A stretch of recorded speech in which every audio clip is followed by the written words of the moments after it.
Capricorn, we're going to do your end of May read here. See what we got going on for you. We have King of Wands. All right, so something. I'm just pointing out that's a phoenix coming out from the ashes. Five of Cups, the Chariot. If you're burning off stuff, you are not coulda, shoulda, woulda-ing. But Four of Swords. There's a need to retreat for a minute. And remember, we're only talking about a couple weeks, so it's not like, oh, I'm depressed. You know, I don't lean into the horrible aspect of the card. It's a reset. It is a time to, you know, get out of the fray, do some self-care. The Hermit. Okay. Yeah, so what about this Hermit needs to happen? Two of Wands. You're figuring out your next move. You know, because you have this Phoenix energy. You might need a second to, you know, put some Neosporin on any kind of residual burns you got. But with the Chariot, you're moving away from it real quick. Yeah, because Ten of Swords. You're done with any kind of stuff that's been leaving you mentally drained, emotionally drained, because you know with the Three of Wands, there's better. And you're waiting for that better. So what decisions, what moves are Capricorn making that are going to benefit them? Nine of Coins, Seven of Swords. You're keeping what's yours, and anything that is duplicitous or sneaky, you're not buying into. Because with the Nine of Coins, there is this very like contented, like I have what I have.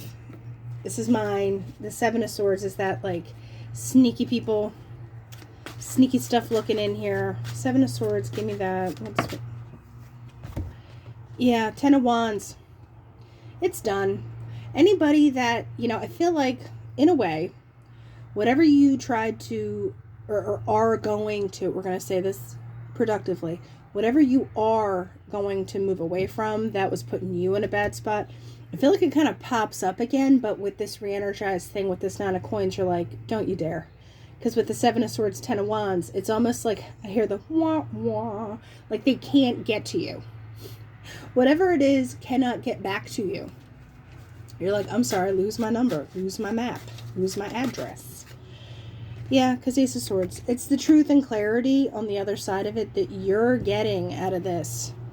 There is no... Yeah, the world. It's done. So you know that better is available and it's out there, and you're willing to take the time to take care of yourself to be able to meet it with the best foot forward. Because Five of Swords, Queen of Cups. If you're being pushed at work or in a relationship, and it kind of puts you in this loop of having to feel like you always have to have your back up, but you're not really sure why you're fighting. That for me is kind of like a gaslighty combo. If anyone's telling you like, no, Capricorn, you're fine, it's good, it's it, you're like, but I'm not. This is not. Whatever it is not. Because back here with the Ten of Swords here, being done with it, the Hanged Man, you have a new perspective. Nine of Wands, you're willing to kind of defend your energy. You're putting a barrier up, and people don't like it when they can't just get access to you like they may have been able to in the past. That's real annoying, isn't it? So here we go with the Ring. That can be a relationship commitment. Also, with the Ring, it's kind of like the World card. There's new cycles, new things starting up. Getting the brass ring. This is something that you've longed for. It might be taking a little longer than what you would want to, but it's coming because ships take a while to get to where they're going. And then here's the offer. This is something that's coming to you. It might not seem like a lot because this is just one flower. It's good. It's a starting point, right? Is it going to be like gangbusters? Let's find out.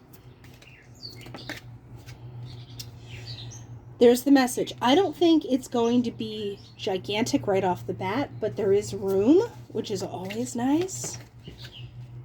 Room to grow. And with the Mountain and the wine, like there's an element of partying. Also the wine is like overindulgence, kind of like a superficially, like I'm trying to think of the card that it's like a devilish card almost. You're blocking that out because when this comes out together, it's like, no. You know, it's like eyes on the prize. You're not going to be fooling around. There is no room for messing around. Now, what is Capricorn wanting back here?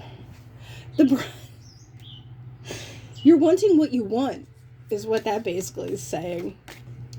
Because you know the time it's coming around. Now, what is this cycle that Capricorn's moving into? Yeah, this is like the Wheel of Fortune card. It's time. It's also the Fate, the Destiny card. You know that there's bigger on the other side of whatever baby you're putting to bed. All right, Capricorn, so see it through. Whatever message comes through, don't discredit it if it seems like it's little. There's a lot of room for growth there. All right, I'll talk to you later.